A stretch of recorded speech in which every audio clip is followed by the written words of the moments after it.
ప్రభు పేరిట మీ అందరికీ వందనాలండి. అందరూ బాగున్నారా? ఈరోజు వాక్య సారాంశం ఏంటంటే, కృతజ్ఞత కలిగిన హృదయం. కృతజ్ఞత కలిగిన హృదయాన్ని దేవుడు కోరుకుంటున్నాడు. మనం ప్రతి విషయంలో దేవునికి కృతజ్ఞత చెల్లించాలి. అది ఆ విషయం చిన్నదే కానీ పెద్దదే కానీ దేవునికి మనం కృతజ్ఞత చెల్లించే వారముగా ఉండాలి. ప్రతి విషయంలో ఈ స్థితిలో ఉన్నామంటే దేవుడు మంచి ఆరోగ్యాన్ని ఇచ్చిన దేవునికి కృతజ్ఞతాస్తుతులు చెల్లించాలి. ప్రతి విషయంలో దేవునికి కృతజ్ఞతాస్తుతులు చెల్లించాలి. అయితే ఈ కృతజ్ఞతాస్తుతులు చెల్లించుట దేవుని యొక్క చిత్తము. బైబిల్ గ్రంథంలో మనం చూసుకున్నట్లయితే కృతజ్ఞత గురించి మొదటి దెస్సలోనికీయులకు రాసిన పత్రిక 5వ అధ్యాయం 18వ వచనం. ప్రతి విషయమునందు కృతజ్ఞతాస్తుతులు చెల్లించుడి, ఇలాగు చేయట యేసుక్రీస్తునందు మీ విషయంలో దేవుని చిత్తము. ఇక్కడ మనం చూసుకున్నట్లయితే ప్రతి విషయమందు దేవునికి కృతజ్ఞతాస్తుతులు చెల్లించాలి.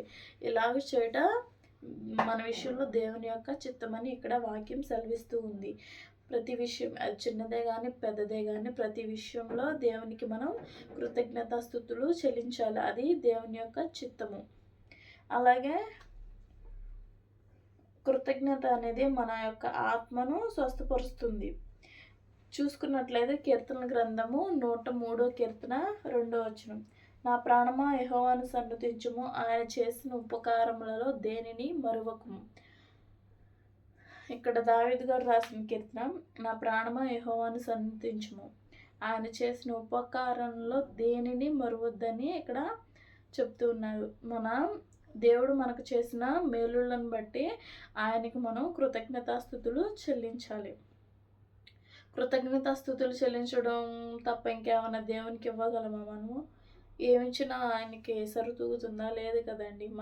దేవుడు మన ప్రార్థన చేసినప్పుడు మన ప్రార్థనలకు జవాబును దయచేసినప్పుడు మనం దానికి కృతజ్ఞత గలవారమై దేవునికి కృతజ్ఞతాస్తుతులు చెల్లించాలి. అది దేవుని యొక్క చిత్తము. అలాగే యేసుక్రీస్తు ప్రభువారు కూడా కృతజ్ఞతాస్తుతులు చెల్లించారు. మనం చూసుకున్నట్లయితే యోహాను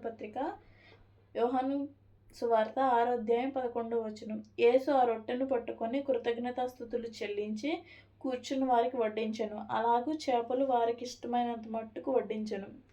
ఇక్కడ చూసుకున్నట్లయితే 5 రొట్టెలు 2 చిన్న చేపలు ఎంతమందికి పంచారు? 5,000 మంది పంచారు. ఎలా సాధ్యమైంది? అక్కడ దేవుడు వాటిని పట్టుకొని కృతజ్ఞతాస్తుతులు చెల్లించి విరిచి వాళ్ళందరికీ వడ్డించాడు. అక్కడ కృతజ్ఞతాస్తుతులు చెల్లించారు. తండ్రి అయిన యేసుక్రీస్తు ప్రభువారు కృతజ్ఞతాస్తుతులు చెల్లించారు. అక్కడ కృతజ్ఞతాస్తుతులు చెల్లించడం ద్వారా అక్కడ 5 రొట్టెలు 2 చేపలు ఆశీర్వదించబడ్డాయి. 5 రొట్టెలు 2 చేపలు ఎంతమందికి పెట్టారండి? 5,000 మంది పురుషులకు పెట్టారు. ఇంకా పిల్లలు భార్యలు వాళ్ళకి పెట్టి మిగిలిన గంపలను ఎత్తారు. అయితే ఇక్కడ చూసుకున్నట్లయితే దేవుడు కృతజ్ఞతాస్తుతులు చెల్లించడం ద్వారా వాళ్ళు ఇంకా ఎక్కువగా ఆశీర్వదించబడినట్లు చూస్తూ ఉన్నాము. అలాగే మనం కూడా కృతజ్ఞత గలవారమై జీవించాలి. కృతజ్ఞత లేని హృదయం ఎంత ప్రమాదకరమో ఇప్పుడు మనం తెలుసుకుందాము.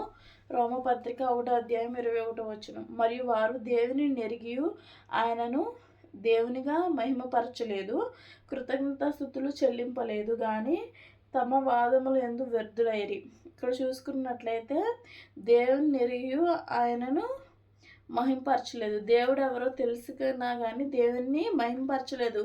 మన స్థుతుల మూలంగా అలాగే మన కృతజ్ఞతాస్తుతులు చెల్లించచ్చు. ఆయన మన ద్వారా మహింపరచబడాలి.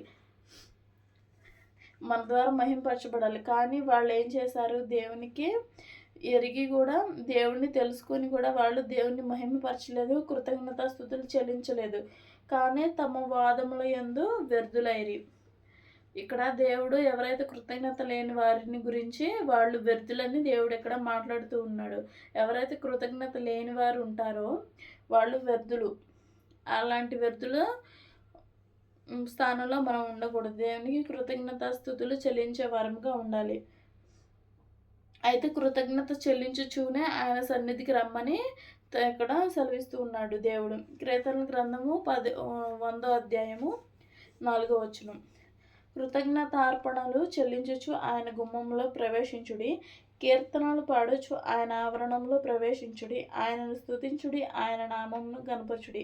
కృతజ్ఞత అర్పణలు చెల్లించుచు ఆయన గుమ్మంలో ప్రవేశించుడి.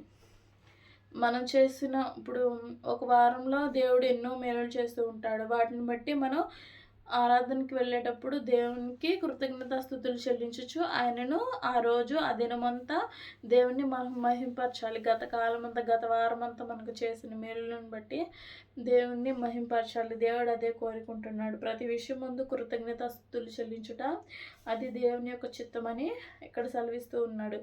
సో మనం కృతజ్ఞత గలవారమై ఉండాలి. నాకు దేవుడు ఏం మేలు చేయలేదండి అని కొంతమంది అంటూ ఉంటారు. ఈ క్షణం మనం సజీవ లెక్కలో ఉన్నామంటే అది దేవుని కృపే కాదు. దాన్ని బట్టి కృతజ్ఞతాస్తుతులు చెల్లించాలి. కానీ మనం అన్నం తిని అది అరగలేదంటే దేవుని చిత్తం లేకుండా ఏది జరగదు. మనం అన్నం తిని భోజనం చేసి తృప్తిగా పొందగలవాడు ఎవడు ఉన్నాడు? ఎవరూ లేరు. భోజనం చేసి తృప్తి దేవుని కృప లేకపోతే మనం భోజనం చేసి కూడా తృప్తి పొందలేము.